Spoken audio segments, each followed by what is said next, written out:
आदाब, नमस्कार, बहुत-बहुत स्वागत आप सभी का। पब्लिक इंडिया देख रहे हैं आप, मैं हूँ आपके साथ बुशरा खानम फहद। आपको ये पता है कि लगातार जिस तरह से ईरान, इज़राइल और अमेरिका के बीच जो जंग चल रही है, उसमें हर रोज़ नए-नए तरह के मोड़ देखने के लिए मिल रहे हैं। ईरान लगातार जिस तरह से रिटेलिएट कर रहा है और इज़राइल पे ख़ास तौर पर जिस तरह से उसने कहर बरपाया है, कुछ तस्वीरें तो मानो ऐसा लग रहा है कि जैसे वो इज़राइल की ना होकर गाज़ा की हों और शायद अब इज़राइल को, बेंजामिन नेतन्याहू को और वहाँ के लोगों को उसका थोड़ा-सा मज़ा शायद चखने के लिए मिल रहा होगा, उस ज़ुल्म और सितम का जो उन्होंने गाज़ा में बरपाए या अभी भी वहाँ पर जो ज़ुल्म और सितम और कहर बरपा रहे हैं। और लगातार अब पूरी दुनिया इसकी बात करती हुई नज़र आ रही है कि कैसे ईरान, इज़राइल और अमेरिका के ऊपर भारी पड़ता हुआ नज़र आ रहा है। हालत अब ये है कि डोनाल्ड ट्रंप मीडिया के सामने आकर ये कह रहे हैं कि जल्द ही ये जो वॉर है इसका अंत होने जा रहा है और उसके साथ-साथ उन्होंने ये भी कहा कि हमें जो इससे मकसद हासिल करना था, वो शायद उतना हासिल नहीं हो पाया है, ये भी उन्होंने कहा है। तो आप समझिए कि किस तरह से वो एक तरह के सरेंडर की भूमिका में नज़र आ रहे हैं, क्योंकि जो स्ट्रेट ऑफ हॉर्मुज़ बंद किया गया है, उससे तेल के दाम जो आसमान छू रहे हैं, जो एलपीजी की दिक्कतें, पूरी गैस की दिक्कतें पूरी दुनिया में पैदा हो रही हैं और भारत भी उससे अछूता नहीं है, ये साफ तौर पर दिख रहा है। और इसके अलावा जो मिडल ईस्ट है पूरा, जो जीसीसी कंट्रीज़ हैं, उसमें अमेरिकन बेसिस पर जो हमले किए ईरान ने, उसके बाद एक तरह से अमेरिका की कमर टूट गई। अब अमेरिका ये एक्सेप्ट करता हुआ नज़र आ रहा है, उसके जो अखबार हैं, रॉयटर्स से लेकर तमाम जगहों पर ये एक्सेप्ट कर रहे हैं कि लगभग 150 के करीब जो अमेरिकन सोल्जर्स हैं, वो ज़ख्मी हैं। क्योंकि अब तक आप ये देखिए कि वो 8 सोल्जर्स के ही मारे जाने की पुष्टि करता हुआ नज़र आ रहा है। हालाँकि आईआरजीसी की माने तो वो इस संख्या को 500 और 600 बता रहे हैं और उन्होंने ये कहा था कि 200 से ज़्यादा ज़ख्मी हैं। अब देखिए 150 की बात तो खुद अमेरिका कबूलता हुआ नज़र आ रहा है। तो आप सोचिए कि कितने बड़े पैमाने पर जो अमेरिकी सैनिक हैं, वो हताहत हुए हैं और ज़ख्मी हुए हैं। और खबर तो और भी बहुत ज़्यादा इज़राइल से आ रही है कि बेंजामिन नेतन्याहू के भाई से लेकर, बेन ग्विर से लेकर और भी कई जो टॉप मोस्ट ऑफिशियल्स हैं, उनके हताहत होने की या बुरी तरीके से ज़ख्मी होने की खबर है। हालाँकि पुष्टि हम इसलिए नहीं करेंगे क्योंकि इज़राइल अभी तक इसकी कोई पुष्टि करेगा नहीं, वहाँ पूरी तरीके की सेंसरशिप जो है वो लगाई गई है। लेकिन तमाम इंटरनेशनल जर्नलिस्ट जो हैं, अलग-अलग प्लेटफ़ॉर्म पर जो एक्सपर्ट्स हैं, डिफेंस के जो बैठ रहे हैं, वो इन तमाम चीज़ों को क्लेम करते हुए नज़र आ रहे हैं। मेरे साथ वेस्ट एशिया मामलों के जानकार सीनियर जर्नलिस्ट शौकत भारती साहब जुड़ गए हैं। उनसे मैं जानूँगी इन तमाम चीज़ों को और बारीकी से। शौकत साहब, बहुत-बहुत इस्तकबाल आपका, स्वागत आपका कार्यक्रम में। बहुत बहुत शुक्रिया आपका कि आपने मुझे अपने प्रोग्राम में जोड़ा। मैं बहुत बहुत शुक्रगुजार हूँ आपका। जी। देखिए। शौकत साहब, इस जंग को आप यहाँ से कहाँ जाता हुआ देख रहे हैं और ट्रंप के इस बयान को आप कितना महत्वपूर्ण मानते हैं? देखिए, ट्रंप ने इस जंग को मिडिल ईस्ट के ममालिक के कंधों के ऊपर रखकर छेड़ा था और सोचा था कि फिर ये आपस में एक दूसरे से टकरा जाएंगे। जो इनका पुराना एक फंडा है, उस पर इन्होंने खेल खेला था कि जब ईरान दुबई पर अटैक करेगा, बहरीन पर अटैक करेगा, सऊदी अरब पर अटैक करेगा, तो ये सब के सब मिलकर जो है वो ईरान से लड़ेंगे और हम बैठकर उनके अड्डों से अपना तमाशा देखते रहेंगे। लेकिन वो उसमें कामयाब नहीं हुए, क्योंकि ईरान ने बहुत पहले ही कह दिया था कि अगर जिसके बेसिस से हम पर अटैक होगा, उस पर हम अटैक करेंगे।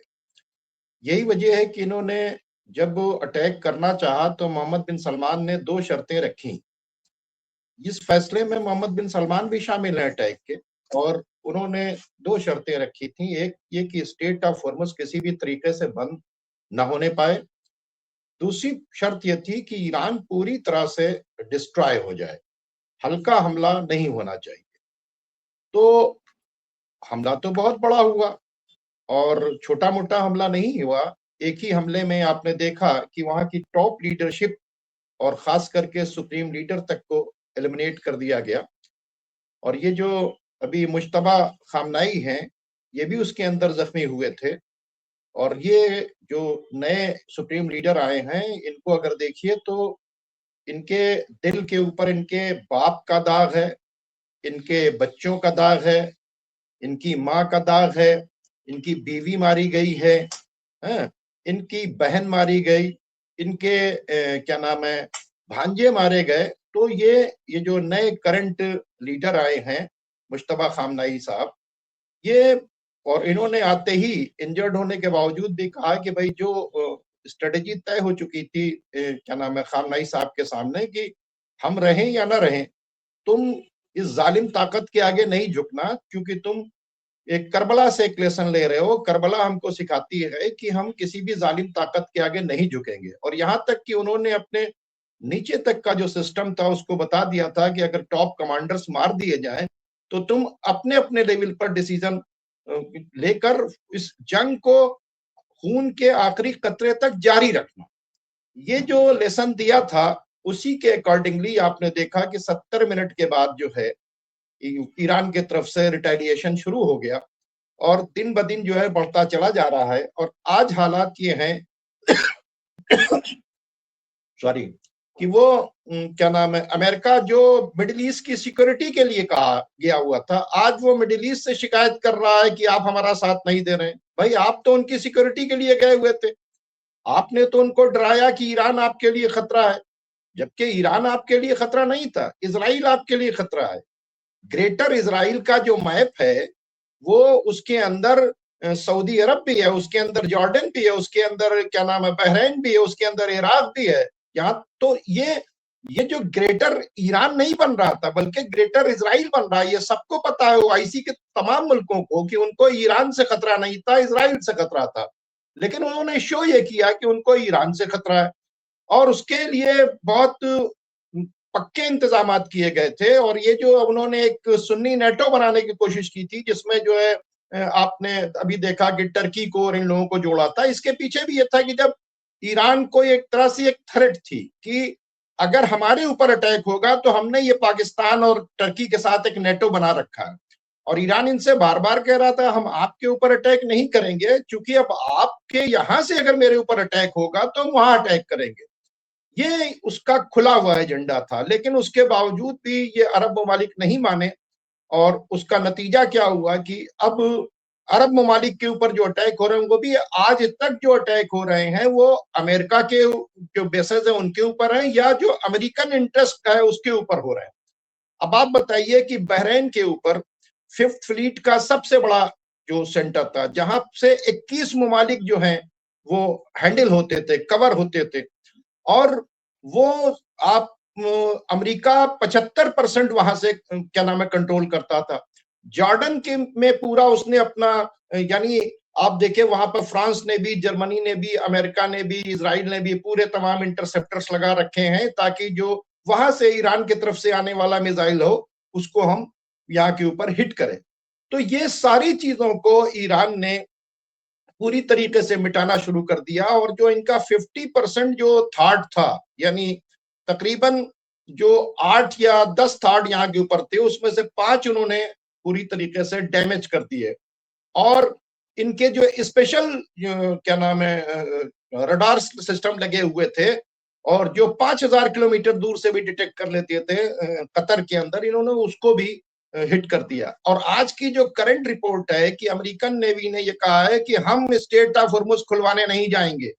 ये बहुत बड़ी बातचीत है। कल स्टेटमेंट दिया है अमेरिका ने कि स्ट्रेट ऑफ हॉर्मुज को खुलवाने के लिए अमेरिकन नेवीज और वॉरशिप आगे बढ़ रहे हैं। आज की जो रिपोर्ट ये है, और दूसरी बातचीत की कल रात हमारी जो है बड़ी खतरनाक रात होगी। और इन्होंने बिल्कुल कारपेट बॉम्बिंग की है वहां के ऊपर। ऐसा नहीं कि इन्होंने ईरान को तबाह नहीं किया, ईरान को इन्होंने बहुत बुरी तरीके से तबाह किया। लेकिन कल ही रात में उन्होंने जो क्लस्टर मिसाइल्स मारे हैं तो वो जो उस एक मिसाइल के अंदर से 80 मिसाइल्स निकले हैं, उन्होंने पूरी तरीके से हिला कर रख दिया है।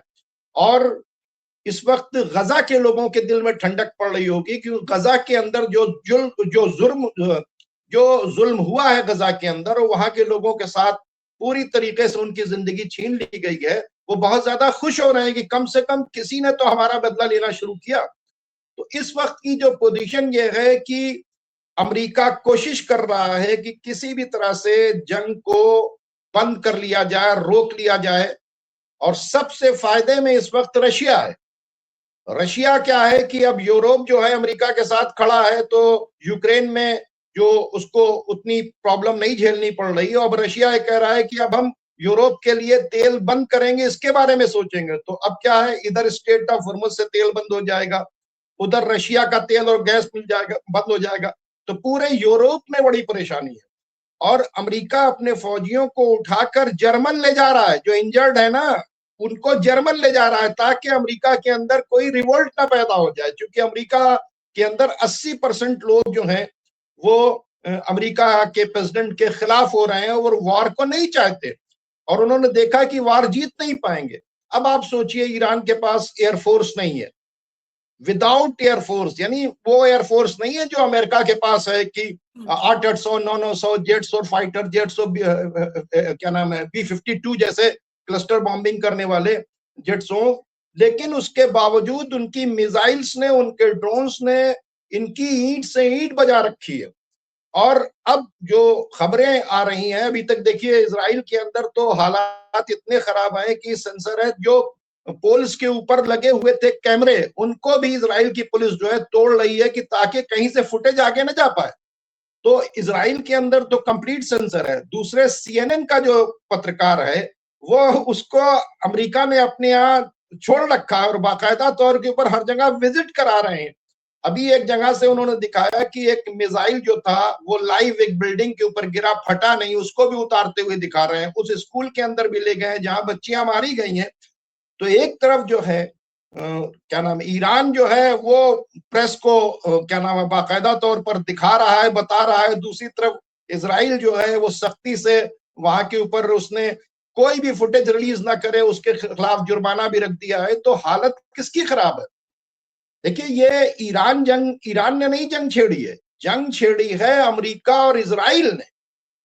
अब जवाब ईरान की तरफ से आ रहा है, ना कि ईरान। अच्छा, अब यही वजह है कि यूनाइटेड नेशन के अंदर बैठकर ईरान के जो रिप्रेजेंटेटिव्स हैं वो बात भी कर रहे हैं कि भाई मेरे ऊपर बेवजह जंग छेड़ी गई, मेरे ऊपर एटम बम बनाने का जबरदस्ती जो है इल्जाम लगाया गया, विदाउट यूनाइटेड नेशन की परमिशन के अमेरिका ने अपनी मनमानी की।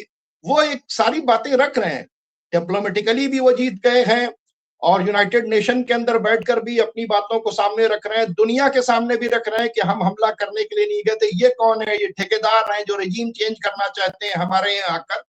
तो देखिए किस तरह से ये पूरी दुनिया के ऊपर अपना, यानी दुनिया इनके से थे। तो ये अब जो ईरान मिसाइल्स दाग रहे हैं उसके अंदर वो बाकायदा तौर के ऊपर लिख रहे हैं। कल उन्होंने लिखा कि जो स्कूल कॉलेज के अंदर, स्कूल के अंदर मारे गई हैं बच्चियां, उनके तरफ से। आज उन्होंने कहा कि एप्स्टीन में जो वहां बच्चों के साथ और बच्चियों के साथ जुल्म हुआ, ये मिसाइल्स मेरा। तो उन्होंने ये बताया कि ये लोग जो हैं इंसानियत के लिए, अमन के लिए, दुनिया के लिए सबसे बड़ा खतरा है। ये दुनिया को खतरा बताते हैं, हकीकत जो है ये सबसे बड़ा खतरा है। तो ये इस वक्त के हालात हैं कि अमेरिकन नेवी ने अभी जो लेटेस्ट रिपोर्ट है कि कह दिया है कि हम स्ट्रेट ऑफ हॉर्मुज जाकर नहीं खुलवाएंगे। तो अब अगर स्ट्रेट ऑफ हॉर्मुज नहीं खुलेगा तो उस वक्त आप समझ सकते हैं कि तेल की और गैस की और दुनिया की तमाम तरीके की प्रॉब्लम कितनी ज्यादा हो सकती है, वो आप लोग खुद सोच सकती हैं। जी, तो शौकत साहब, आपको ये लग रहा है कि एक तो है जंग का मैदान जहां पर मिसाइलें दागी जा रही हैं, बॉम्ब फेंके जा रहे हैं और ये तमाम चीजें की जा रही हैं, और दूसरा क्या जंग का मैदान, या मैं कहूं कि एक स्ट्रेटेजिक वॉर का जो एक दायरा है, वो क्या स्ट्रेट ऑफ हॉर्मुज आपको बनता हुआ नजर आ रहा है? क्योंकि अभी अभी मैं खबर देख रही थी कि थाईलैंड के कार्गो शिप पर स्ट्रेट ऑफ हॉर्मुज में अटैक हुआ है और 3 जो क्रू मेंबर्स हैं उनके, वो उसमें लापता बताए जा रहे हैं। और इससे पहले भी इस तरह के अटैक हुए। ये भी कहा गया कि माइंस जो हैं वो ईरान ने बिछाई हैं और अमेरिका ने उसको पूरी तरीके से नाकामयाब कर दिया है। तो क्या अब आपको लग रहा है कि जंग जो है वो शिफ्ट अब स्ट्रेट ऑफ हॉर्मुज में होती हुई नजर आ रही है और उसको सेंटर बनाया जा रहा है? अमेरिका ने झूठ बोला था कि वो जो माइंस बिछाई थी हमने उड़ा दी, और उन्होंने ताइवान को जानबूझकर जो है एक सिग्नल दिया कि आगे बढ़ो, वहां कुछ नहीं होगा, स्टेट ऑफ हॉर्मुज क्लियर है। ताइवान का जहाज आगे बढ़ा और उसके बाद वो हिट हो गया। रह गई बातचीत, देखिए कि जो विशाखापट्टनम से जहाज हिंदुस्तान से जा रहा था श्रीलंका की तरफ, है ना, उसको इंडियन ओशन के अंदर अमेरिका की सबमरीन ने उड़ा दिया, जिसमें 100 से ऊपर जो है तकरीबन जो है ईरानी जो हैं वो नेवी के लोग, जबकि वो यहाँ के ऊपर कोई आर्म सबमिशन लेकर नहीं आए थे, यहाँ पर एक फ्रेंडली मीट के अंदर आए हुए थे यहाँ के ऊपर, हिंदुस्तान ने उन्हें इनवाइट किया था। तो अब ये सारी बातें सामने आ रही हैं कि समंदर में जो चाहेंगे करेंगे, और ये 2000 किलोमीटर दूर से खड़े हो कह रहे हैं अमेरिका के स्टेट ऑफ हॉर्मुज हम आ रहे हैं, हम खुलवा देंगे, हमने ये कर दिया, हमने। और ईरान की तरफ से बार बार ये बात आ रही कि भाई आप दूर से कहां 2000 किलोमीटर से बात कर रहे हैं, स्टेट ऑफ हॉर्मुज पर आइए, यहां लड़िए, हम आपको बताएंगे कि स्टेट ऑफ हॉर्मुज। देखिए, स्टेट ऑफ हॉर्मुज को खुलवाना इम्पॉसिबल है। जब हौती ने रेड सी नहीं खुलने दिया, 41 मुल्कों के अलायंस ने मिलने के बाद, जिसमें यही इब्राहिम लिंकन और तमाम बहरीन के जो है डायमंड वाला जो उनका वॉरशिप था, ये सब मिलकर इन्होंने पूरी कोशिश की थी, 41 कंट्रीज के लोगों ने, कि मिलकर वो रेड सी को खाली करा रहे हैं। और हौती और ईरान, जमीन और आसमान का फर्क है।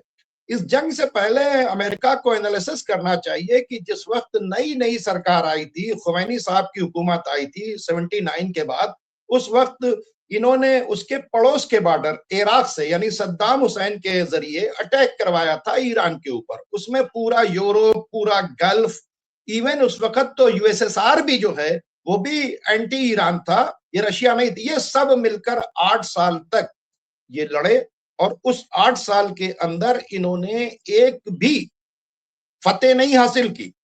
और जहां तक इन्हें ईरान के ऊपर कब्जा कर लिया था सद्दाम हुसैन ने, खुर्रम शहर खूनी शहर हो गया था, वहां से इनको वापस आना पड़ा था। और फाऊ की वो बंदरगाह जहां दलदल है, जहां से निकलना इम्पॉसिबल थी, जहां माइंस बिछी थी, वहां से ईरानी घुसे और उसके बाद उन्होंने क्या किया कि अपनी जगह खाली करा ली। तो पहले ईरान का मिजाज समझना चाहिए, ईरान की आइडियोलॉजी समझना चाहिए। ईरान ना दूसरों के मुल्कों के ऊपर कब्जा करता है, ना दूसरों के मुल्कों के लिए खतरा है, ना वो अपनी 1 इंच जमीन जो है जाने दे सकता है।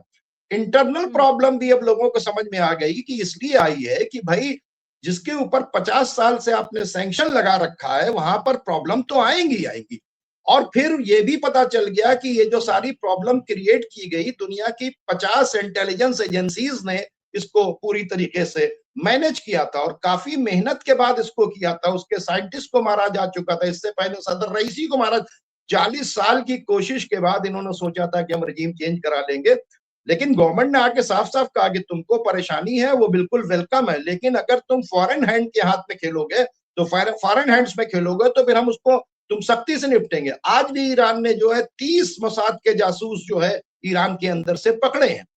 तो कुल मिलाकर अगर देखा जाए तो जो रजीम चेंज कराने का इनका प्लान था वो पूरी तरीके से फेल हो गया। आप अगर सड़कों पर देखिए ईरान के, तो वहां के ऊपर मुश्तबा खामनाई को वेलकम किया जा रहा है, लोग सड़कों पर निकले हुए हैं। कब्रिस्तान के अंदर कल रमजान के दिन माए जो है अपने बच्चों की कब्र पर बैठे हुए कुरान शरीफ पढ़ रही है। यानी एक स्प्रिट अगर आप देखिए वहां के ऊपर, ईरान की स्प्रिट नहीं। तो दूसरी तरफ आप अमेरिका को उठा के देखिए, 80% लोग कह रहे हैं जंग से वापस आओ, आर्मी के लोग कह रहे हैं जंग से वापस आओ। इधर से ऑफर आता है कि साहब की आप जंग बंद कर दें, ईरान कहता है कि ना हम जंग बंद नहीं करेंगे। ये चाहते हैं कि ट्रम्प से बात करने, वो कहते हैं कोई बात हम नहीं करेंगे। तो ये सारी चीजें बता रही हैं कि ईरान के अंदर लाशें उठाने की ताकत बहुत है, अमेरिका के अंदर लाशें गिराने की ताकत है, लाशें उठाने की ताकत नहीं है। इजराइल के अंदर लाशें गिराने की ताकत है। आपने देखा कि लाखों लाशें इन्होंने गजा के अंदर गिरा दी। कहां के ऊपर? जहां जहां निहत्ते लोग होंगे, जहां लड़ने की बातचीत होती है, बूट्स ऑन द ग्राउंड की बातचीत कर रहे हैं। तो अभी तक उन्होंने बूट्स क्यों नहीं रखे? ये भी पता चला है कि डेल्टा फोर्सेस के जो लोग गए थे वहां के ऊपर ईरान के पास, ईरान ने उन्हें पकड़ लिया है, ईरान ने उनको पूरी तरीके से पकड़ लिया है। तो बूट्स भी नहीं उतार रहे हैं, स्टेट ऑफ हॉर्मुज तक जाकर लड़ना भी नहीं चाह रहे हैं, 2000 किलोमीटर से वहां पर धमकी दे रहे हैं। जब इब्राहिम लिंकन के ऊपर अटैक होता है तो 500-500 किलोमीटर उसको पीछे ले जाकर खड़ा कर लेते हैं। सारा खेल जो था वो अगर मिडिल ईस्ट गद्दारी नहीं करता, ये ओआईसी के कंट्रीज अगर अपने अपने बेसिस नहीं, असल गद्दार ये फिलिस्तीनियों के लिए भी गद्दारी इन्होंने की है। आप बताइए, ये piece of board of piece जो बना है, इस बोर्ड ऑफ पीस ने क्या दे दिया गजा को? आज तो आप देखिए, तो आज उन्होंने जो क्या नाम है, इजिप्ट ने रफा बॉर्डर भी बंद कर दिया। अब वहां के ऊपर जो है मरीज जा भी नहीं पा रहे हैं। तो ये लोग हमास को मिलकर सरेंडर नहीं करा सके आज तक, वो ईरान को क्या सरेंडर कराएंगे? ये तो सिर्फ गद्दारी है। गजा के साथ भी गद्दारी हुई, बातें चल रही थी हमास के साथ में, वहां इस्माइल हानिया को मार दिया गया, बातें चलती रहती हैं, कतर के अंदर अटैक करके हमास के लीडर्स को मार दिया जाता है। ये जो बातचीत की जाती है गल्फ की तरफ से, ये अमेरिका और इजराइल को टाइम दिया जाता है। अगर वाकई ये इस्लामिक कंट्रीज होते तो मस्जिद अक्सा में अब नमाज पर पाबंदी हो गई है और कोई नहीं जा रहा, ना वहां तरावी पढ़ी जा रही है। मस्जिद अक्सा को गिराने की तैयारी की जा रही है, हैकल सुलेमानी नस्ब करने की बातचीत की जा रही है। किबला अव्वल तो तमाम दुनिया भर के मुसलमानों का है ना। तो ये अरब रूलर्स, देखिए अरब रूलर्स अलग है, अवाम अलग है। सर्वे हुआ था 90% अरब के अवाम जो है अपने रूलर्स के खिलाफ है कि वो अमेरिका और इजराइल से रिलेशन रख रहे हैं।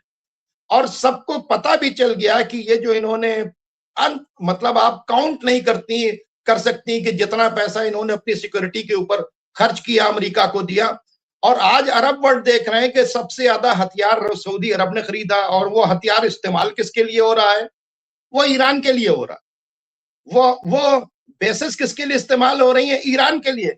और ईरान बार बार क्या कह रहा है कि भाई हम तुम पर अटैक, अगर आपने अपने मकान में एक ऐसा किराएदार रख लिया है जो हम पर हमला कर रहा है और आप ये कह रहे हैं हम पर हमला ना करें, तो भाई आप अपने पहले किराएदार को तो मना करें कि हमारे ऊपर हमला ना करें। तो वो जो हमला हो रहा है वो एक जस्टिफाई है, सबको समझ में आ गया है। अब देखिए साइप्रस तक अटैक बढ़ गया है, आज ईरान ने साइप्रस के ऊपर भी अटैक किया।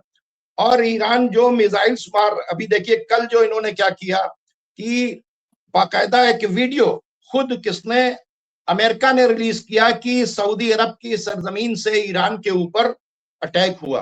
तो अब्बास अराक्ची ने कहा कि बहुत बहुत शुक्रिया आपका कि आपने ये दिखा दिया, और ये कहते थे कि आपके यहाँ से अटैक नहीं हो रहा है, और ये देखिए अटैक हो गया। अब हमको अब तो कंफर्म हो गया कि इनकी जमीन से हम पर अटैक हो रहा है।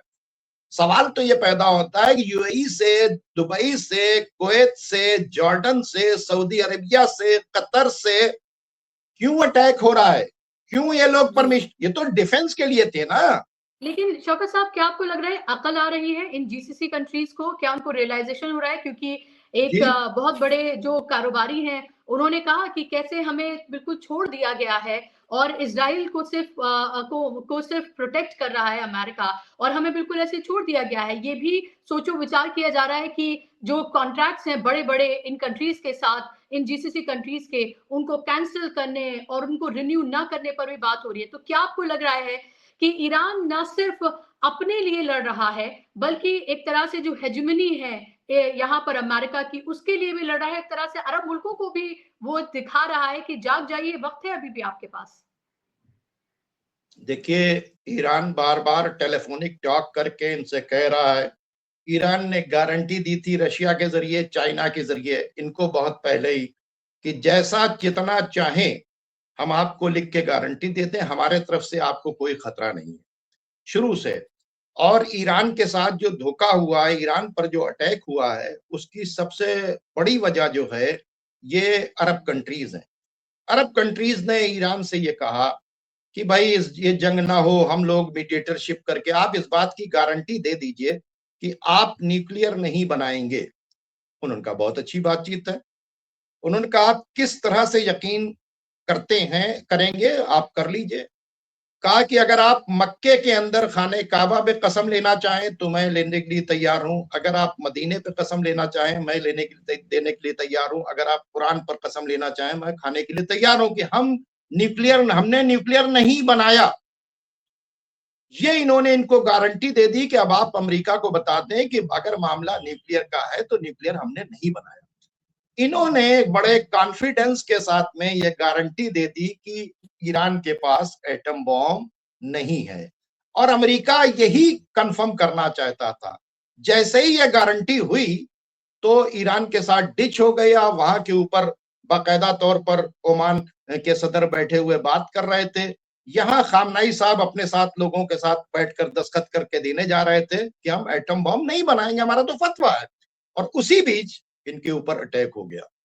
तो ईरान के पास एटम बॉम्ब नहीं है, ये किसने बताया? किसी और ने नहीं। इन्होंने अपना ब्रदर कंट्री समझने के बाद इनको बता दिया। और उसके बाद ये रिपोर्ट आ गई, न्यूयॉर्क टाइम्स में छपी, जिसका अभी तक जो है कोई खंडन सऊदी अरब ने नहीं किया कि हमने जिस वक्त अटैक करना चाहा तो ट्रंप को बेंजामिन नेतन्याहू ने कहा कि टारगेट बिल्कुल फिक्स है, आप अटैक करें। उन्होंने मोहम्मद बिन सलमान को फोन किया और मोहम्मद बिन सलमान ने कहा कि अटैक इतना जबरदस्त होना चाहिए कि कोई बचे नहीं, दूसरे स्टेट ऑफ हॉर्मुज किसी भी तरह से ब्लॉक नहीं होना चाहिए। अब इससे बड़ी गद्दारी क्या हो सकती है? ये खादमैन हरमैन शरीफैन है, इनके हाथों में हरम है। ये किबला अव्वल की हिफाजत करने के बजाय जो है ये अमेरिका और इजराइल के तलवे चाट रहे हैं, उनके यस्मैन बने हुए। ये फिलिस्तीनियों की कोई मदद नहीं कर रहे हैं, ये बैतुल मुकद्दस को आजाद कराने का कोई मुहिम नहीं चला रहे हैं, बल्कि जो लोग गजा को बर्बाद करना चाहते हैं उनको $1-1 बिलियन दे रहे हैं। ये उनके क्या नाम बोर्ड ऑफ पीस के मेंबर बने हुए हैं। सिर्फ खाना पानी पहुंचा देना, खाना पहुंचा, पानी तो कोई भी पहुंचा देता है, किसी को भी पहुंचा दे। आप बताइए, ऐसा बॉम्ब इजराइल ने मारा कि जिससे 3000 लोग भाप बनकर उड़ गए। हाँ, अभी लेबनान के अंदर जो है फास्फोरस बॉम्ब इस्तेमाल कर रहे हैं, वो कल ही इस्तेमाल हुआ है। ये कुछ नहीं बोल रहे, ये प्रेशर बिल्टअप कर रहे हैं लेबनान की गवर्नमेंट के ऊपर कि हिजबुल्लाह को सरेंडर कराओ। यानी जो ताकतें फिलिस्तीनियों को मदद कर रही हैं उनको ये सरेंडर करवा रहे हैं।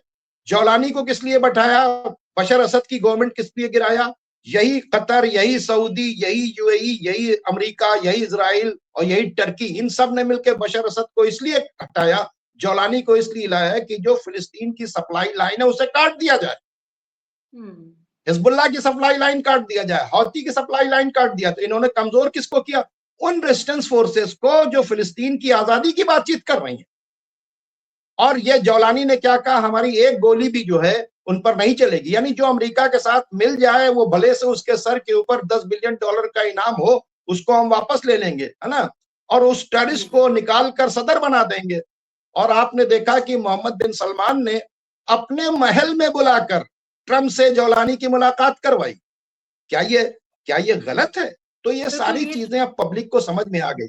जी बिल्कुल आप सही कह रहे हैं, ये सारी चीजें पब्लिक को समझ आ रही है। पूरी तरीके से एक तरह से कह सकते हैं कि पूरे नंगे होकर सामने आ गए। लोगों को पता था, लेकिन हर दिन के बाद जो तमाम चीजें हैं वो खुलकर सामने आ गई हैं। आखिरी सवाल मेरा शौकत साहब की, अमेरिका का और इजराइल का, अमेरिका का तो कोई एंड गोल था नहीं इस पूरी जंग में। उनको लगा 2-3 दिन में तमाम मामला तमाम हो जाएगा, लीडरशिप खत्म हो जाएगी, हम वहां पर सत्ता परिवर्तन कर देंगे और अपना कोई पपेट बिठा देंगे, हमारा मकसद कामयाब हो जाएगा। लेकिन इजराइल को पता है कि उसका मकसद क्या है, वो क्या करना चाहता है। थर्ड टेम्पल से लेकर ग्रेटर इजराइल से लेकर तमाम तरह की चीजें, उसमें आखिरी रोड़ा जो है वो उनके लिए ईरान बन रहा था। और फिर उसके बाद ये जो तमाम अरब ममालिक है जो उनके पिट्ठू बने बैठे, इन सब का भी नंबर आना है। ये किसी से कोई ढकी छुपी बात नहीं है, इट्स ऑल ओवर देयर, मतलब आप कहीं पर भी देख सकते हैं। लेकिन अब मेरा आखिरी सवाल कि ईरान किस कीमत पर इस जंग को बंद करेगा? क्योंकि अमेरिका तो अब लग रहा है कि एक तरह से सरेंडर की पोजीशन में है, वो खाली पोस्चरिंग कर रहा है। लेकिन अब ईरान का क्या एंड गोल है, वो किस कीमत पर इस जंग को बंद करेगा? देखिए, ईरान जो है जमहूरी इस्लामी ईरान है, ठीक है, और जो शहीद आयतुल्लाह खामनाई थे उन्होंने कहा था खुदा काफी अस्त।